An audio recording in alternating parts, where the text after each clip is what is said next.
Салам алейкум, қазақтар. Қазір жаңа ғана мына жүрдім ғой, ана қаланың ішінде, ана сайбақ емес, андай жол бар ғой, аллейка сияқты, сол қаланың ішінде, Алматы ішінде жүрдім ғой.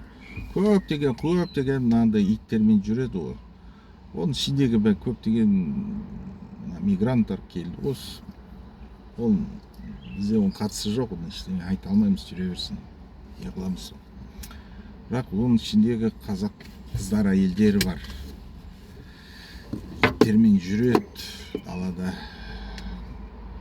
Не себеппен? Қазір біріншіден мода ғой, қазір иттермен солай жүреді ғой. Сол қарайды ғой, қазақтар қыздар, әйелдері. Бірақ екіншісі, бала-шаға жоқ, ешкім жоқ.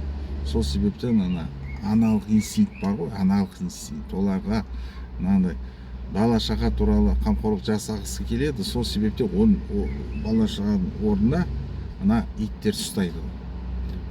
Тузик, жучка, менің балам сияқты деп қамқорлық жасайды. Мен ойымша, мен ойымша бұл дұрыс емес.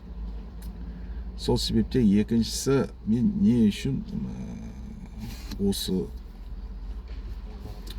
осының бәріне не үшін мен қарсымын. Өйткені осы шариғат бойынша ит ішінде, үй ішінде, пәтер ішінде ұстауға болмайды шариғат бойынша. Себебі осы үйде бақыт кірмейді, періште кірмейді.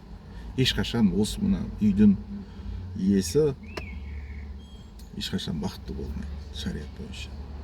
Мен ойымша 5-6 бала-шаға туу керек.